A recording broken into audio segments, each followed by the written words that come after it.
Are you being manipulated or is somebody trying to get you to join a cult? Have you ever felt that? Have you ever wondered is this legit or am I subtly being brainwashed into a cult? So I've got a framework for helping you figure that out. So that's today's video. Welcome back to the channel.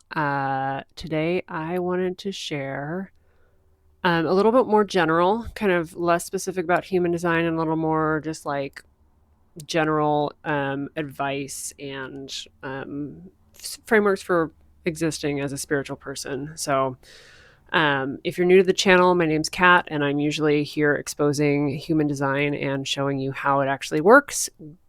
But today I have a video on how to spot spiritual manipulation. So, this is a problem that I see a lot, and it's like, so if you're on a spiritual path, you probably have a history of trauma and you probably are trying to heal from something. At least that's kind of how a lot of people come into it, whether that's being raised in a high control religion, whether it's experiencing a really traumatic spiritual awakening, which yes, they can be very traumatic if you're not ready for them, or, just plain old being, traumatized.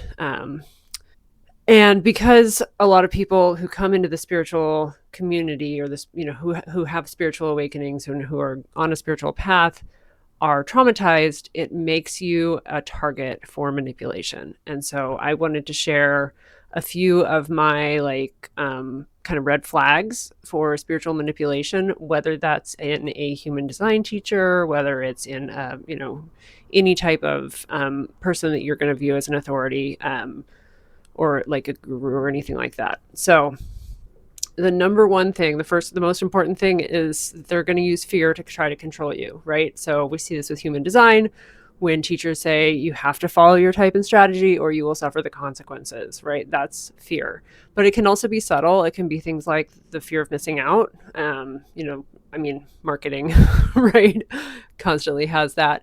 But they're always going to be positioning themselves as a salvation from some type of fear, right? So they're going to be preying on your fears. They can also be using urgency, scarcity tactics, things like that. Any type of prophecy, right? We see this in human design with like the 2027 stuff, and I'll make another video on that later. But any type of prophecy that makes you fear a specific date in the future because things are going to change, like, of course they're going to change. That's the nature of reality. And look around at the world around us, like, we need some change, I guess. I think we should improve society somewhat. But neither here nor there, right? Like, not to get off on a 2027 tangent, yeah, I think that is an important year, but I don't think it's important for the reasons that mainstream human design tells us. And so anytime anybody is sending you these messages of like, this is going to happen in the future and you need to be prepared, they're probably selling you something, whether that's something that you're going to pay for with money, energy, or attention that is, designed to like, it's not going to help you with the fear. They're just using the fear to sell you something. The other thing that you see with fear-based control is gaslighting legitimate concerns. So this is like a hallmark of a cult, right? If you like try to speak up and you ask a question, they're going to either dismiss it, tell you that your concern is invalid, or even telling you that your perception is wrong, which is what gaslighting is at its core. So always like check in with yourself and ask, like, am I feeling like, does this person's message make me feel afraid? And if it does, then take a step back before you hit the buy button, right? Before you hit the follow button. The second most important thing to look out for, and this is going to kind of go hand in hand with fear, is that you don't always see the fear at the beginning. At the beginning, you often see love bombing. So you're going to see people say like, oh, I can feel your aura. You're so powerful. You're so gifted. I can tell that you get it, and things like that. And what that's doing is that actually is creating a hierarchy, and an artificial hierarchy, like not a real hierarchy. It's telling you, it's singling you out, right? And placing you on a pedestal, and so that they can essentially, so that they can eventually knock you down, right? So that they make you crave that feeling special. So we see this in cult leaders all the time. Like they'll come and they'll pick out, a new person for the cult, and they'll tell them, "Oh, you're so special. Oh, you're so gifted. Everything, you're so powerful. Whatever. Like, come follow us. We're the cool kids." And then slowly they start to erode that away, and they give that to you less and less. And then you're basically addicted to feeling that love bombing. Like, this is a relationship red flag too, right? And you see it in in relationships where the person who's doing the love bombing then withdraws that love. So whenever you start to get compliments and flattery from somebody who is out there, like in the social media or spiritual world, ask yourself, does this person actually know me well enough to be making these, to be saying these things? Does this feel genuine to me, or does this feel like it's a manipulation tactic? Because, yeah, it's a common manipulation tactic. Um, another thing that goes along with that is competition. So this like special status that the love bombing gives you is kind of puts you in competition with other people. And as you get as you get further into, what is essentially a cult, like let's call it a cult, right? You're going to see these like special like circles, inner circles, special access to information, like read up on Scientology or any other cult, right? There's always this like set of concentric circles wherein only the people in the in group have the information, and the people in the out group need to get into that in group, but there's competition to get in, right? Not everybody can be a member of the in group. So whenever you encounter this, ask yourself, like, is there, like, do I just want to get in to get the information? And is this actually like, is this a real, is this exclusivity real, or is it just false? Is it just, are they just manipulating me? The next one, pretty clear, like authority dependency. Anybody who says, I have the truth, my way or the highway, like learned dependency. Any practitioner who is going to just keep telling you, like, and you see this all the time with psychics and readers and things like that. Not good ones, right?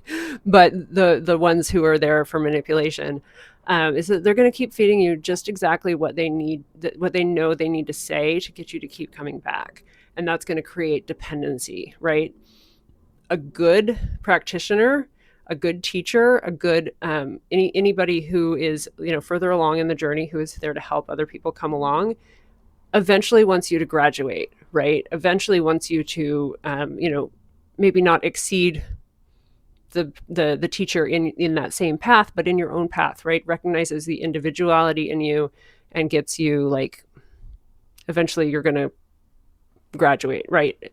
It's not, if you can't see a way out, then it's a cult, essentially, right?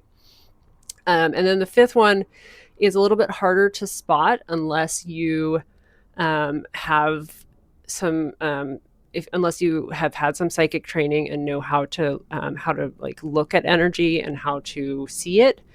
But this has to do with like energy harvesting and energy running. So anybody who is teaching you anything is running energy through your space. I am running my energy through my space right now as you are watching this video.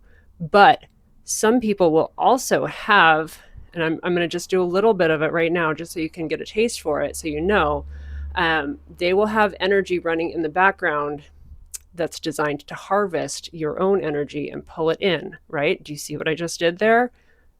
I'm not going to keep doing it, right? I'm going to clear that right now.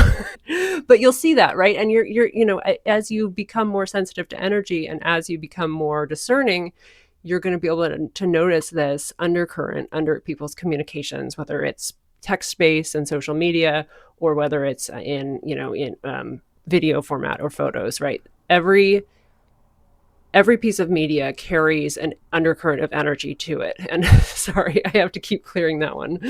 Yeah, that got a little creepy there. But if, and I hope that that was helpful for you to be able to like see what that's like, right? And to um, be able to recognize it when you are scrolling through, especially on YouTube or especially on on the clock app, which I'm not on, or Instagram, things like that, right? Like the videos, especially short form content that is designed to hook you, there's somebody running that energy behind the camera trying to doing, and they know what they're doing most of the time, not always, but they are harvesting your energy in order to get you to stay and to hit like and subscribe and all of that stuff. So um I'm trying to think if there's, I think there was one more thing I wanted to say. Oh, yeah. I mean, and anytime, so a lot of people aren't doing this consciously. So it might not be the person who's filming the content or the person who's making the content that's actually doing the energy harvesting. It might be entities in their space. It might be their beings, right? They might not be aware of it, but that's why learning how to see energy is so important. And that's not what I teach. I do have a referral network of people who do teach that. So if that's what you're interested in, let me know, and I will share that with you. But it's so important to learn how to discern your own energy from other people's energy, to clear energy, to be able to see energy, to be able to work with it, and not to use it in for nefarious things, right? Like I kind of just showed you, and yeah. um, anything, so basically anytime any group or person is putting you on a pedestal, they're going to knock you back down. Anytime they're trying to put you in competition with other people, that's in order to pit you against each other. And spirituality is never, it should never be about competition. It should always be about becoming more whole together, where it's about rising into a holarchy, not biting each other and fighting each other in a hierarchy. Kind of along that line, in especially in human design, this is when we see a lot, is if like you have to memorize the facts and you're not allowed to question the facts, like it's what the teacher said that matters and we're not allowed to interpret it, that's another huge red flag. So that's kind of my big beef, or one of my I have a lot of beef with human design, but one of my biggest is the fact that most of the teachers, especially in the official like institutionalized version of it, just want you to memorize exactly what the teacher, the original guy, said. Like that should never be how it is, even in religion. And that's when we start to, yeah. Anyway, I'm gonna end it at that. And so, yeah, I hope this video helped. If you have any questions or you want to see more content like this, just let me know in the comments below. Don't forget to hit like and subscribe. It really helps me out. And share this video with somebody who you think could use a lesson in recognizing spiritual manipulation. Thanks. Bye.